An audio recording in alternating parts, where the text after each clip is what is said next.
આ પ્રોજેક્ટ આવશે તો પછી તમને વિસ્થાપિત કરી દેશે, અહીંયા 5 કિલોમીટર પહોળી નેડ આવશે, તમને વિસ્થાપિત કરીને કચ્છ મોકલી આપશે, અહીંયાથી રેલવેની ગુડ્સ લાઈન આવશે, તમને કચ્છ મોકલી આપશે. એવા અણગણિત ઉમરગામથી અંબાજી આપણા આદિવાસી સમાજને ગેરમાર્ગે દોરવાનું કાવતરો ચાલી રહ્યું છે. એમાં કોઈ પણ જાતનો કાવતરામાં આવતા નહીં. કોઈ પણ આદિવાસી સમાજનું અહિત અમે થવા દેવા નથી.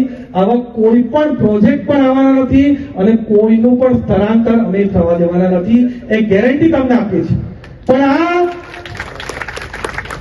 જે દિલ્હીથી ઠગ પાર્ટી આવી છે, અમને એના એજન્ટ બધા અહીંયા આદિવાસી મસીહા બનીને ફરે છે. ઉમરગામથી અંબાજી દરેક જગ્યા જઈને આદિવાસીઓને ચડાવે છે. પણ મારે એ ઠગ ટુકડે ટુકડે ધારાસભ્ય ચૈતર વસાવાને પૂછવું છે કે આદિવાસી આદિવાસી આદિવાસી કરે છે.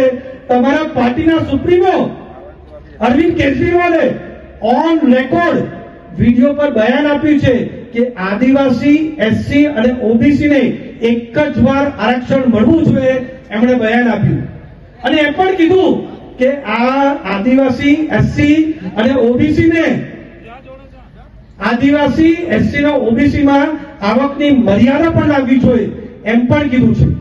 પાછું તમને કહું છું, અરવિંદ કેજરીવાલે ઓન રેકોર્ડ એમ કીધું કે આદિવાસી, એસસી અને ઓબીસી ને એક જ વાર આરક્ષણ મળવું જોઈએ અને એમાં પણ આવક મર્યાદા લાગવી જોઈએ. એટલે આપણા આદિવાસીઓના આ આમ આદમી પાર્ટીના સુપ્રીમો અરવિંદ કેજરીવાલ કેટલા ખિલાફ છે એ ખબર પડે. અહીંયા બધા જ આદિવાસી સમાજના લોકો બેસ્યા છે. તમને પૂછવું છે કે આપણા આદિવાસી સમાજને એક જ વાર આરક્ષણ મળવું છે કે હંમેશા મળવું જોઈએ? એક જ વાર મળવું છે કે હંમેશા? બધા જોરથી બોલજો.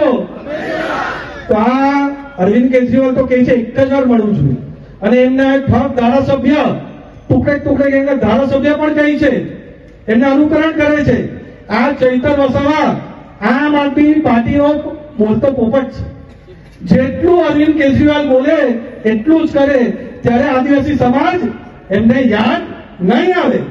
બીજો કિસ્સો, આમ આદમી પાર્ટીના રાજ્યસભાના સાંસદ રાઘવ ચડ્ડા એને એક ઇન્ટરવ્યુમાં એમ કહ્યું કે કોઈ પણ ખરાબ ઓફિસર હોય ને સચિવાલયમાં, કેન્દ્રમાં કે રાજ્યમાં, એને આદિવાસી વિભાગમાં ટ્રાન્સફર કરી દેવું.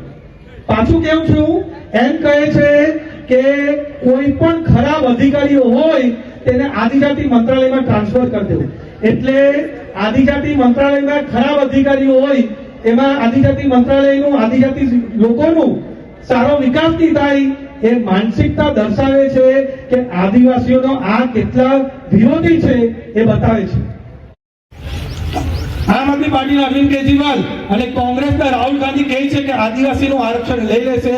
અમે તમને ખાતરી આપીએ છીએ કે જ્યાં લગીને નરેન્દ્ર મોદી સાહેબ, ભારતીય જનતા પાર્ટી અમે બધા છે, આદિવાસી સમાજનું આરક્ષણનું 1 ઇંચ પણ લેવા દેશું નહીં. તમારી સાથે ખભેથી ખભે મળાઈને ઉભા છે અને એ જ રીતે ડાંગમાં પણ સર્વાંગી વિકાસ થાય, આદિવાસી સમાજનો સર્વાંગી વિકાસ થાય, એના માટે પણ પૂરા કાર્યરત રહેવાના છે. હમણાં મનરેગાથી હટાઈને વીબીજી રામજી બિલ પણ અમે લાવ્યા છે, જેનાથી આપણા આદિવાસી સમાજ જે કામદારો છે એમને 100 થી વધારે 125 દિવસ એમ કામગીરી કરી શકશે અને સારી રીતે પૈસા મળે એના માટે પણ પૂરો પ્રયત્ન કરવાના છે. એટલે તમે કોઈ પણ જાતની ચિંતા કરતા નહીં.